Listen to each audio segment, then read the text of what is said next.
हाय नमस्कार सगळ्यांना. तर बघू शकता इथं आपलं सारवून चाललंय. लईच उकणलंय पांढरा शिपट आणि करमतच नाही ना. हिरवगार असल्या जरा बरं वाटतं. आणि हे आपलं घर आहे इकडलं. इकडे तर काय दिसणार बी नाही तुम्हाला. तर आता हे मला बोळ ही बुजवायची ती तिथं तुम्हाला दिसतंय कडेला. तिथं एक बोळ आहे, इथं एक आहे बघा. आणि त्या मान्य खाली तर लय मोठा फगदा पडलाय आणि इकडं पण आहे ती. त्या कडेला बघा मान्नीच्या पीठ सांडलंय का त्या शेवटच्या डब्याच्या मान्य खाली. तर सारवायचंय तुम्हाला दाखवते आहे. शेण हे आणलंय तर ही एकदम पण उकणलंय ना, हे बरं दिसत नाही. सारवले जरा बरं वाटतं. आता पाणी पण पाऊस पण कमी झालाय मग म्हटलं पोतारा ही देऊन आपलं सारवून घ्यायचं, बरोबर आहे का. तर बानूबाईचं जेवण ही झालंय. हो का, इकडे शेण आहे, इकडे कपडे ही धुतले ती बघा. पाठी शेण आहे, दिसतंय का नाही काय माहिती काय, ऊनच. हां बघा ही शेण आहे, पाठी भरून शेण आणले. आता सारवून घेते मी, सारवून घेते. आणि ही वेल काढावं म्हणते, लईच मावा पडलाय याच्यावर. हो का, काळं गुंजार झालं, लई मावा पडलाय, काय उपयोगीच नाही. किड आहे ती याच्यावर, पांढरे आहे ती, चिटकले ते आणि चिकट चिकट झाले पूर्णपैकी झाड. तर बुड तर केवढं मोठं झालंय. आता याला काढून फेकून द्यायचं, पण सावलीमुळं पण वाटतंय असावा. आणि इथं सगळं सामान हे आणून ठेवलंय बाहेर. ते काय आपलं गॅस सिलेंडर ते पण बाहेर आणून ठेवलंय. आणि इकडं पण राडा आवरलाय. तसं म्हणा गेलं तर बऱ्यापैकी आपल्या इकडं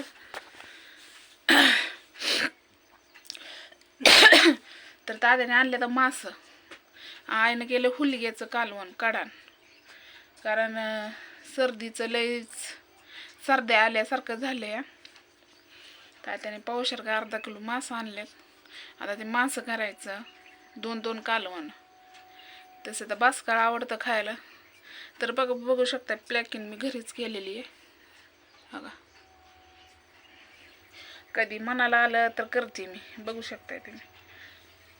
मी घरीच करत असते प्लॅकिंग, मी नाही जात कुठं करायला. तुम्ही तर सारखं बघतच असताना की हेडामध्ये. तर आपल्याला जास्त काय नाटायचा शौक नाही. काल केले ती, बघू शकता असं केले प्लॅकिंग. तर चला जाऊ दे, ते म्हटलं तुम्हाला दाखवा, कधी मी सांगितलं नाही. मी करते दोऱ्याने पण करते, मला येतं. मी एकदा केलं होतं बहुतेक असं वाटतंय, मी पार्लरमध्ये जाऊन नवीन मी केलं तर त्यावेळेस इतकं हे होत होतं का नाही, असं वाटायचं नकोच करायला. ते जेव्हा मी त्यांनी केलं, जेव्हा मी ते बघितलं ना, तसं ते पहिलं म्हणजे आधी केलेलं वरनर त्याच्यावरच मग डायरेक्ट टायटिंग चालू. आणि मला अशी मी पॉईंट काढत नाही, मला असेच आवडतात, पॉईंट आवडत नाही मला. तर चला आता सारवून ही घेते. म्हणलं छोटासा ब्लॉग बनवावा, आज काही कुठं जायला जमायचं नाही. आईला काय बसून सारवायला येत नाही, आता मला सारवावं लागणार आहे. आणि नेमकी पांढरी साडी आली, आता मी पॅन्टच घालणार आहे दीक्षाची. इथनं नुसती पॅन्ट घालायची, काय करावं, साडीला डाग पडल्यावर निघत नाहीत ना.